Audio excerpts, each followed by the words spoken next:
Good morning बच्चों। तो स्वागत है आप सबका हमारे YouTube channel complete board solution में। तो जैसा कि बच्चों आप सबने थंबनेल देख लिया होगा, आज हम लोग बात करने वाले हैं क्लास 12th कॉमर्स का सबसे वीवीआई चैप्टर के बारे में। जो कि 25 मार्क्स का अकेले, इससे आपको 20 से 25 मार्क्स का क्वेश्चन आपको इससे अकेले कैरी करता है, ठीक है। और सबसे बड़ी बात, सबसे इम्पोर्टेंट बात मैं बता दूं बच्चों कि इस वीडियो में मात्र हम लोग आप लोग को सिर्फ 10 क्वेश्चन ऐसे बताएंगे, 10 क्वेश्चन जिसको कि आप अगर पढ़ लोगे तो लिख कर देते हैं बच्चों, आप मिला लेना जहाँ से भी हो। सिर्फ 10 क्वेश्चन अगर आप बना लेते हो तो बोर्ड एग्जाम में एक भी क्वेश्चन अकाउंट्स के फर्स्ट चैप्टर से एनपीओ से आप लोग का एक भी क्वेश्चन नहीं छूटेगा। ये 110% की गारंटी होगी हमारी, ठीक है। और अगर ऐसा हुआ तो लिख लो, और कभी भी अगर हमारे पास आना लिख लो, हम चैनल को डिलीट कर देंगे कि हाँ हमने ऐसा बोला था और नहीं आया। तो ये हम आप लोग को गारंटी के साथ बताते हैं। इसलिए बोलना पड़ रहा है बच्चों क्योंकि आप लोग हैं कि सीरियस लेते नहीं है, ठीक है। सीरियस लो तो जा कर के ऐसे हम लोग का बेनिफिट होगा, इसलिए क्योंकि अगर आपके रिजल्ट अच्छे आएंगे तो हमें भी खुशी होगी। तो मात्र इसमें 10 क्वेश्चन हैं सब्जेक्टिव के, सुन लीजिए फिर से एक बार, 10 क्वेश्चन सब्जेक्टिव के हैं, ठीक है, और 10 क्वेश्चन आप लोग का ऑब्जेक्टिव है, ठीक। और ये 10 क्वेश्चन से आप लोग को 25 मार्क्स एनी हाउ उठाने हैं, ठीक है। 10 सब्जेक्टिव 10 ऑब्जेक्टिव एनपीओ चैप्टर का आपका, ठीक है। जो बता दिया था मैंने, जब सिलेबस बताया था तो उसमें बताया था कि बहुत ही ज़्यादा मार्क्स कैरी करता है। लेकिन इसका जो प्रैक्टिकल का है, प्रैक्टिकल का मार्क्स में प्रैक्टिकल वाला क्वेश्चन मैं नहीं ला रहा हूँ, ठीक। प्रैक्टिकल 5 मार्क्स का होता है, वो मैं इसमें नहीं बता रहा हूँ। वो जब आप लोग कमेंट करोगे, जब आप लोग को जरूरत पड़ेगा तो वो मैं आपको बता दूंगा, ठीक है। लेकिन इसमें 10 क्वेश्चन हम लोग बात करेंगे सब्जेक्टिव, 10 क्वेश्चन ऑब्जेक्टिव चैप्टर 1 का, ठीक है, कॉमर्स का, ठीक है।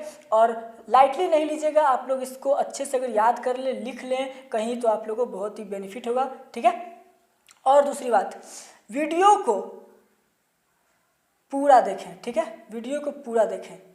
कहीं भी स्टॉप करोगे या पॉज करोगे या छोड़ दोगे बीच में तो फिर ये हमारी गारंटी नहीं होगी। हम ये नहीं कह सकते कि आप लोग को अच्छे मार्क्स नहीं आए तो आपने ऐसे किया वैसे किया, तो फिर आपकी गलती होगी। आप उसको, अगर आप वीडियो पूरा देखते हो, सब कुछ अच्छे से देखते हो, याद कर लेते हो, तो आपकी बेनिफिट है।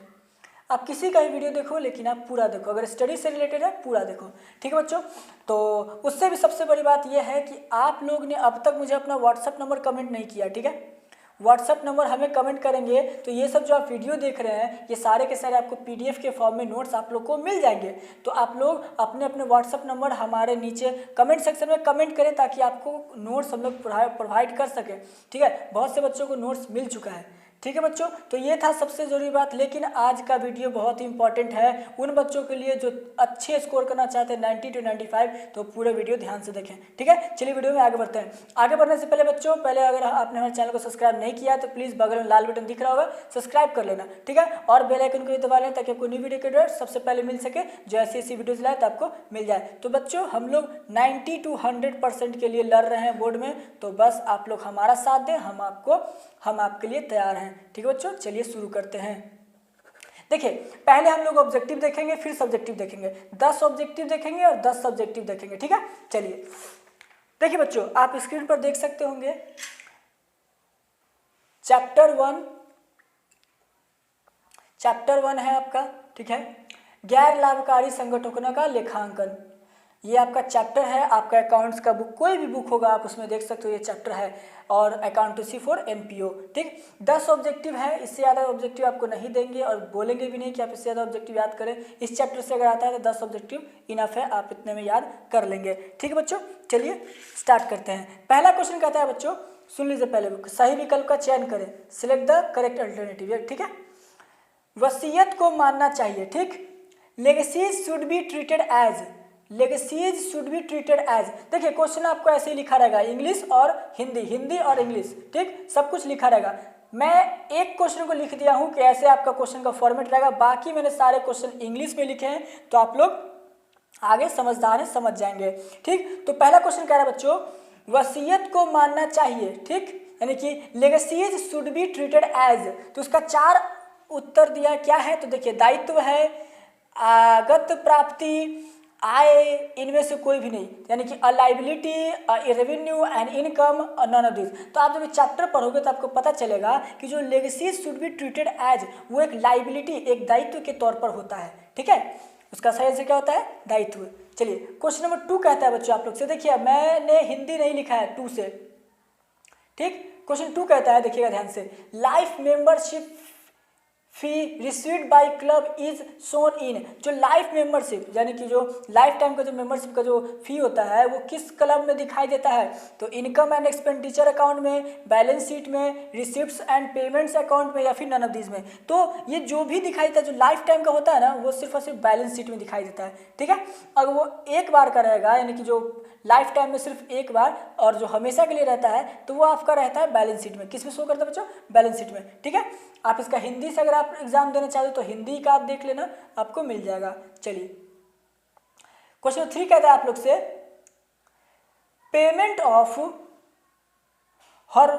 Payment of honorarium to secretary is treated as. Payment of honorarium है बच्चों, ठीक है। सेक्रेटरी को जो पेमेंट किया जाएगा वो कैसे ट्रीट किया जाता है? तो क्या कैपिटल एक्सपेंडिचर के रूप में, रेवेन्यू एक्सपेंडिचर के रूप में, एंड इनकम, या फिर नन ऑफ दिस। तो जो सेक्रेटरी यानी कि सेक्रेटरी को जो ऑनोरियम किया जाता है वो होता है बच्चों आपका रेवेन्यू एक्सपेंडिचर के रूप में। क्या होता है? Revenue expenditure. देखिए रेवेन्यू एक्सपेंडिचर होता है इसका, ठीक है। चलिए क्वेश्चन नंबर 4 की तरफ बढ़ते हैं बच्चों। तो 4 कहता है आप लोग से, receipts and payment account is, ये VVI है, हर बार पूछा हुआ है, आप उठा करके देख लेना, ये VVI क्वेश्चन है, हर बार पूछा हुआ है, ठीक है।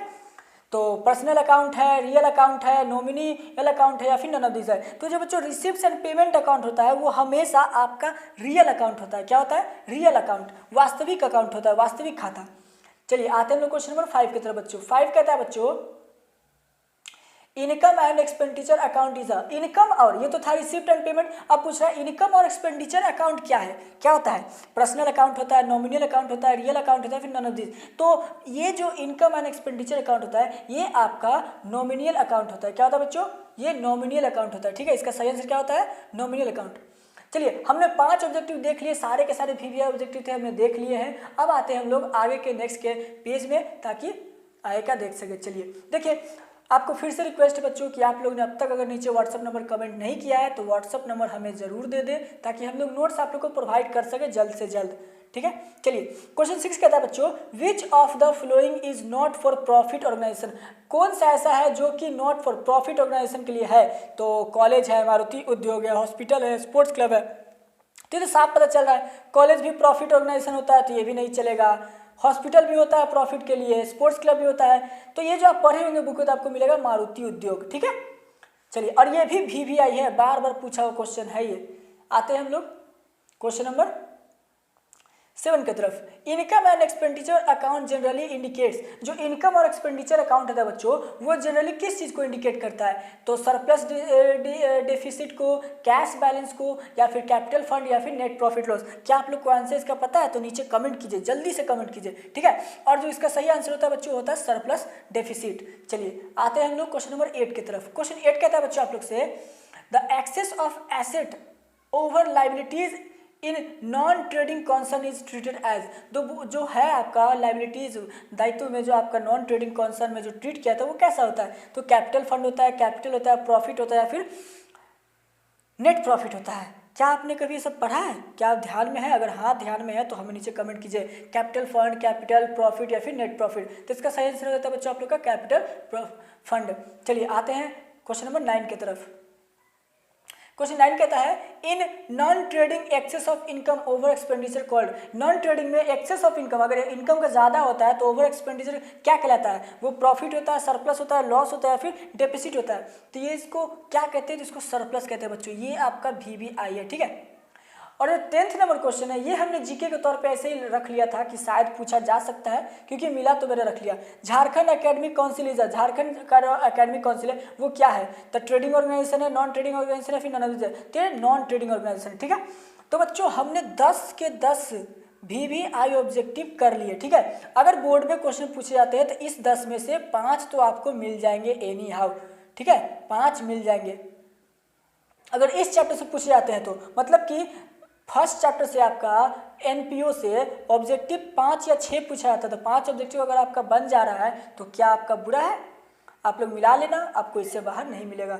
चलिए अब हम लोग आते हैं सब्जेक्टिव की तरफ। बच्चों सब्जेक्टिव हम लोग का क्या कहता है, ध्यान से देखिएगा। सब्जेक्टिव बहुत ही जरूरी है क्योंकि 25 नंबर उठाना है हम लोग को, 20 से 25 उठाना है, ठीक है, ध्यान दीजिएगा। और क्वेश्चन आप लोग लिख लीजिएगा। और एक बात, क्वेश्चन मैंने 10 है, जो मैंने क्वेश्चन लिया है वो टोटल नंबर ऑफ क्वेश्चन कितना है बच्चों? टोटल नंबर कितना है क्वेश्चन का? तो 10 है, ठीक है, जिसमें से मैंने 4 के आंसर कर दिए हैं, 4 का आंसर मैंने लिख दिया, जो मैं अभी आपको समझा दूंगा। और मैं आपसे रिक्वेस्ट करूंगा कि ये सारे आप लोग क्वेश्चन लिख लें, सिर्फ क्वेश्चन, उसका खुद से इसका आंसर करने का सोचें, ठीक। जब खुद से करेंगे तो आपको ज़्यादा याद होगा।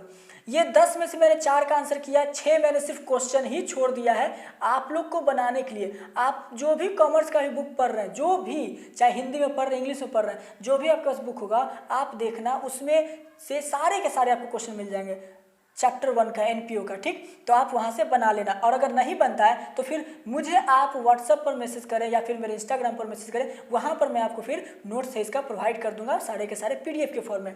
सबसे ज़रूरी है अभी नोट्स को याद करना, अपने पास इकट्ठा करना। तो या तो आप मुझे नीचे कमेंट करें व्हाट्सएप पर या फिर इंस्टा पर फॉलो करें, डिस्क्रिप्शन में लिंक है। चलिए हम लोग आते हैं। देखिए बच्चों, गैर लाभकारी संगठनों का लेखांकन, अकाउंटेंसी फॉर एनपीओ, ठीक। मैंने क्वेश्चन इंग्लिश हिंदी दोनों में लिखा है, क्वेश्चन इंग्लिश हिंदी दोनों में लिखा है, सिर्फ क्वेश्चन लिखा है, आंसर मैंने सिर्फ इंग्लिश में लिखा है, ठीक। आंसर मैं समझा दूंगा। ये क्वेश्चन है, आप क्वेश्चन को जरूर उतार ले, अपने कॉपी में क्वेश्चन को जरूर उतार ले, ताकि घर पे आप इसको खुद से बना सके, प्रैक्टिस कर सके, याद कर सके। आंसर नहीं तो क्वेश्चन सही, ठीक। चलिए पहला क्वेश्चन कहता है बच्चों आप लोग से, distinguish between receipts and payments, receipts and payments account and income and expenditure account. Receipts and payment account और इनकम एंड एक्सपेंडिचर अकाउंट में आपको डिफरेंस बताना है। कहता है आय व्यय खाता एवं प्राप्ति एवं भुगतान खाता में अंतर बताइए, ठीक। तो मैंने ये क्वेश्चन जो है बच्चों 3 से, देख लीजिए आप, 3 से 5 मार्क्स में पूछा जाता है, ठीक। बोर्ड्स की बात करें तो 3 से 5 मार्क्स में, अगर 5 मार्क्स का आता है तो देख लीजिए मैंने कितना लिखा है, आप इतना लिखेंगे, ठीक है।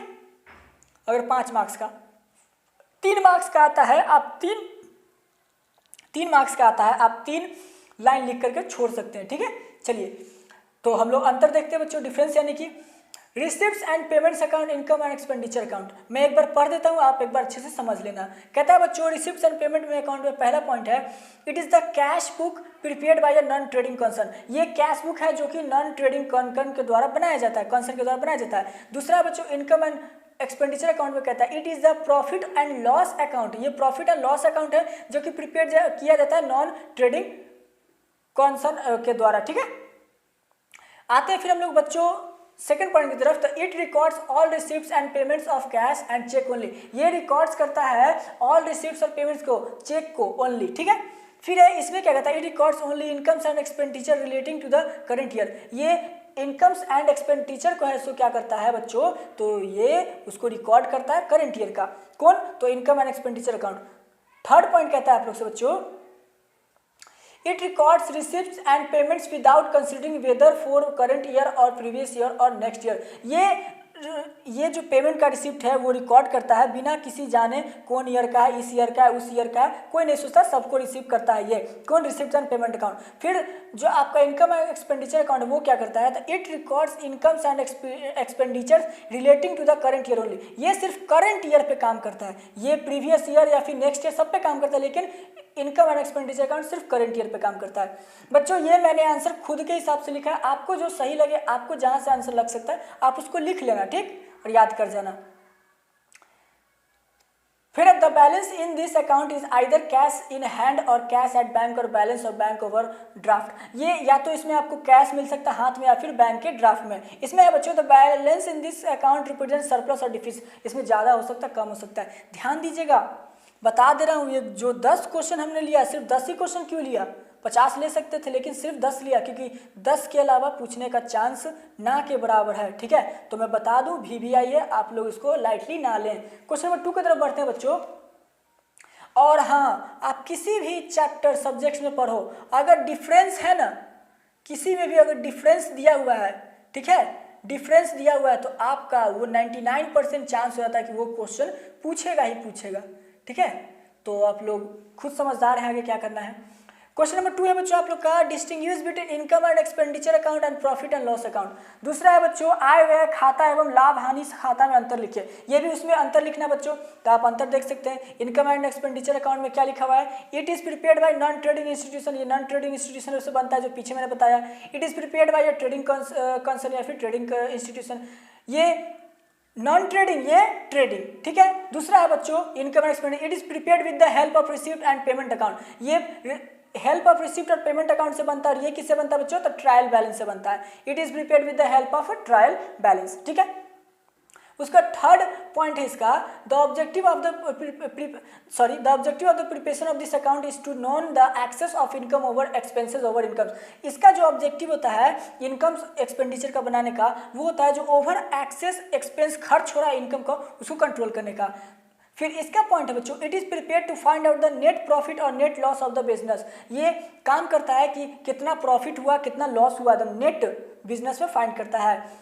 पॉइंट नंबर 4 बच्चों बैलेंस ऑफ प्रॉफिट, सॉरी दिख नहीं रहा होगा,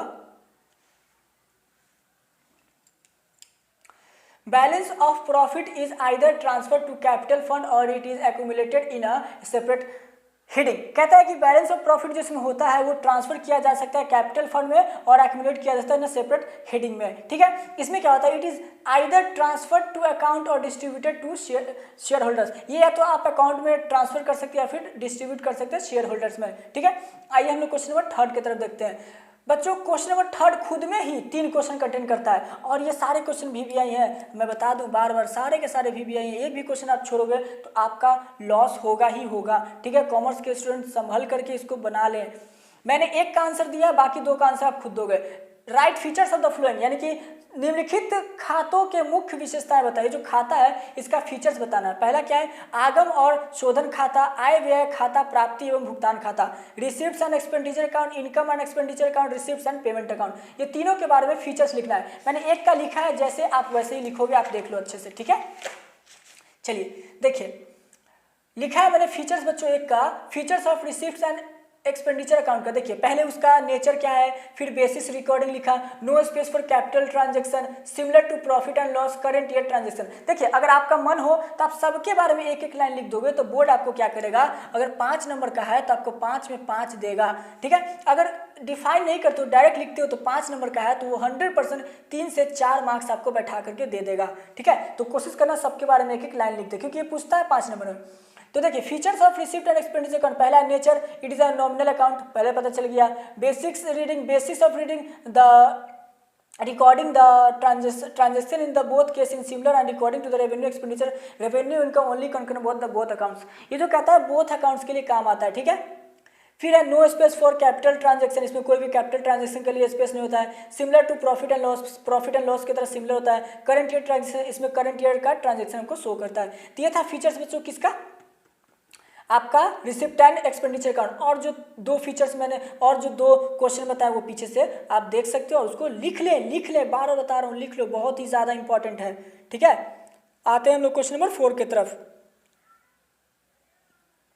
देखिए क्वेश्चन नंबर 4 थोड़ा सा आपको अटपटा लग सकता है, तो ये आपको जहाँ से मिले आप उससे लिख सकते हैं, ठीक। मैंने इसे समझाने की कोशिश की है, ये एक्यूरेट आंसर नहीं भी हो सकता है क्योंकि इसका फॉर्मूला वगैरह से भी लोग चाहे तो निकाल सकते हैं, लेकिन आप इसको याद कर सकते हैं। तो अगर एग्जामिनर है तो ऐसे इस आंसर पे 5 में से मिला हुआ है 4 मार्क्स, ठीक है, इस आंसर पे। चलिए देखते हैं how is capital fund calculated. Capital fund कैसे कैलकुलेट किया जाता है, पूंजी निधि की गणना किस प्रकार की जाती है, ठीक। तो उसका रूल क्या बच्चों, तो देखिए capital fund at the beginning of the year पहले लिखेंगे, फिर उसमें प्लस करेंगे surplus from income and expenditure account, ठीक, थ्रू BF, इसको प्लस करेंगे। उसमें प्लस क्या करेंगे तो सब्सक्रिप्शन अमाउंट को प्लस करेंगे, फिर उसमें प्लस करेंगे क्या तो लाइफ मेंबरशिप को प्लस करेंगे, फिर उसे माइनस करेंगे क्या तो deficit from income and expenditure को माइनस करेंगे, फिर उसे माइनस क्या करेंगे तो capital fund of the year को माइनस करेंगे। तो ये हम लोग को निकल जाएगा कैपिटल फंड कैलकुलेशन का। ये आप चाहो तो लिख सकते हो, नहीं लिख सकते हो, आपको जैसी मर्जी, ठीक। तो बच्चों ये था 4 क्वेश्चन का जिसका हमने आंसर किया है, ठीक।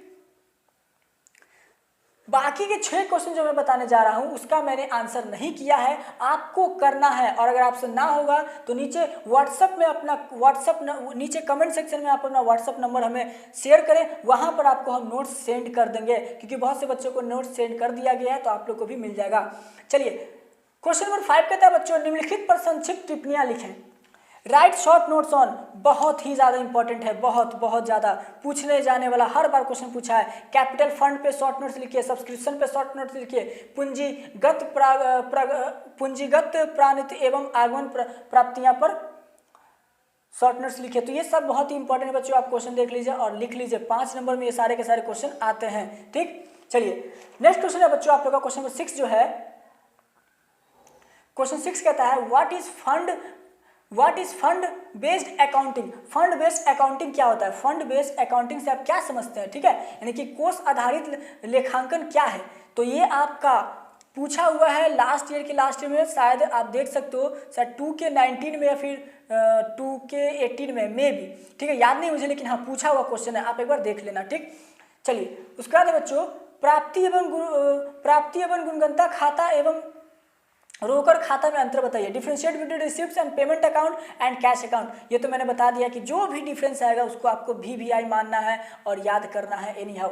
क्वेश्चन 8 कहता है बच्चों आप लोग से क्या, लाभकारी या लाभ न कमाने वाली संस्था का अर्थ बताइए। State the meaning of the not for profit organisation. लिख लो लिख लो लिख लो, ठीक है, आएगा ही आएगा 2021 लिख लीजिए। ठीक है, आने ही वाला है ये 2 क्वेश्चन। चलिए आते हैं हम लोग, आजीवन सदस्यता शुल्क क्या है? What is life membership fee. तो ये भी बहुत ही VVI क्वेश्चन है, ठीक है, आप इसको बना लेंगे। चालू वर्ष के चंदे की राशि की गणना कैसे की जाएगी? How is the amount of subscription computed for current year. तो बहुत ही इंपॉर्टेंट सारे क्वेश्चन थे बच्चों, सिर्फ मैंने 10 क्वेश्चन दिए, इससे ज़्यादा मैंने नहीं दिए। जैसा कि मैंने प्रॉमिस किया था कम से कम क्वेश्चन दूंगा, लेकिन ऐसा दूंगा कि आप लोग का बोर्ड में काम आ जाए। ठीक है बच्चों, तो यहाँ पर हमने चैप्टर 1 कंप्लीट कर लिया, चैप्टर 1 का, ठीक है, अकाउंटेंसी का हम लोग ने चैप्टर 1 है जो कंप्लीट किया है बच्चों। नेक्स्ट वीडियो आएगी चैप्टर 2 की, ठीक, लेकिन उससे पहले मैं आप लोग से पूछूंगा कि आपने इसे कंप्लीट किया, आप लोगों ने याद किया। कमेंट सेक्शन में मुझे आंसर मिलेगा, तभी मैं जा करके चैप्टर 2 की VVI क्वेश्चंस को लेकर आऊँगा, वरना नहीं लाऊंगा। ठीक है बच्चों, आप लोग से हम्बल रिक्वेस्ट है, जितना हो सके पढ़िए, इसको याद कर लीजिए और लिख लीजिए। ठीक है, और वीडियो को लाइक करके बताना और कमेंट करके बताना कि आप लोग को वीडियो कैसा लगा, और भी इस तरह से हम लोग को वीडियो लाने हैं। ठीक है, और नीचे अपना व्हाट्सअप नंबर जरूर कमेंट करें। तो बच्चों आज के लिए बस इतना ही, हमारे पास इतना ही था, और मन लगा कर पढ़ें, इसको याद कर लें, आपके लिए बहुत है। मिलते हैं नेक्स्ट वीडियो में बच्चों, तब तक के लिए स्टे होम स्टे सेफ, और आपका इस वीडियो पर अपना बहुमूल्य समय देने के लिए आपका बहुत बहुत धन्यवाद। मिलते हैं नेक्स्ट वीडियो में।